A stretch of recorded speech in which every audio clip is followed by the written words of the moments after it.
మీకు ఎవరికైనా తెలియకపోతే మీ ఫుడ్ అండ్ ఐఎస్డి కోఆర్డినేటర్స్ దగ్గరికి వెళ్ళి మాకు ఫారెన్ లాంగ్వేజ్ క్రెడిట్ ఇవ్వండి అంటే ఒక ఎగ్జామ్ ఉంటుంది. ఆ ఎగ్జామ్ మన మండపెట్టి పిల్లలు చాలా ఈజీగా పాస్ అయిపోతారు. సో ఆ ఎగ్జామ్ తీసుకుంటే పాస్ అయితే ఆ క్రెడిట్ మీరు హై స్కూల్లో తీసుకోవచ్చు. మీరు ఆ వేరే గురించి కనుక్కోండి. మీరు మీ స్కూల్ డిస్ట్రిక్ట్స్ వెళ్ళి ఈ గుడ్ న్యూస్ ఏమిటంటే అమెరికాలో అత్యంత వేగంగా వృద్ధి చెందుతున్న భాష అది తెలుగు. ఇప్పుడు షుగర్ల్యాండ్ కేంద్రం నుంచి ప్రమోదంకి కృష్ణవ్యాన్ నూరి కవిత్రయంలో నుంచి తిక్కన గారు చెప్పిన పద్యం మరియు భావం వివరిస్తారు.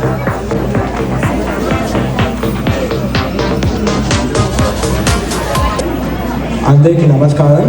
నా పేరు కృష్ణవ్యాన్. నేను మనమరిలో ప్రమోదం తరగతి చదువుతున్నాను. నేను ఈరోజు కవిత్రయం గురించి కొన్ని మాటలు చెప్పబోతున్నాను. మన తెలుగు భాషకి 3 పేర్లు ఉంటాయి: ఆంధ్రము, తెలుగు, తెలుగు. మన తెలుగు భాష క్రీస్తు శకం 11వ శతాబ్దం నుంచి ప్రారంభమైంది.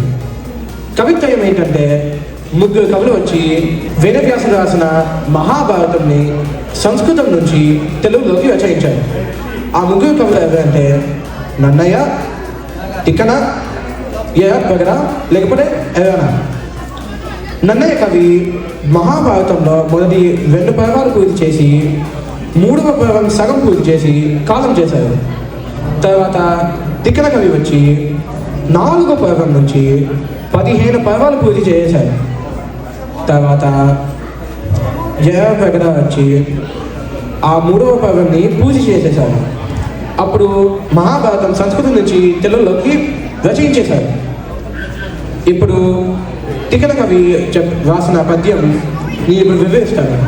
ఈ పద్యము అర్జునుడు ఉత్తకుమారుడు పక్కన ఉండి దుర్యోధనికి చెప్పిన మాటలు ఇది. ఏ నొంగు నెక్కి పెక్కే నొంగులిరుగరా పురవీధుల గాలగలదే మణిమయం పైన భూషణ జాలముల నొప్పి యొడ్డోలగంబున నుండగలదే కర్పూర చందన కస్తూరి కాదుల నింపు సంపా భోగింపగలదే అతి మనోహరగు చతురాంగనలతోరి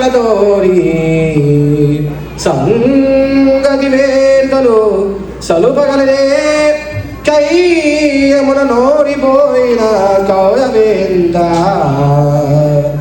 వినుము నా బుద్ధి మలి ఈ తనువు విడిచి సుగతి వలయుము తొల్లింట చూడగలదే జూదమిచ్చుట నారంగరాలు సుమ్ము ఆ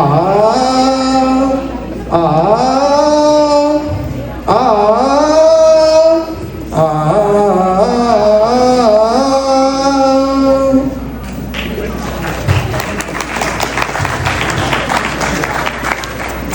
ఈ పద్యానికి భావం ఏంటంటే ఏనుగుని ఎక్కి ఆ పక్క ఈ పక్క రాజధాని వీధుల్లో నడిస్తే ఊరేగడం కాదు, రత్నమాణిక్యాలు, హారాలు, ఆభరణాలు ఒంటి నిండా వేసుకొని సింహాసనంపై కూర్చొని ఒయ్యేవాళ్ళు కాదు.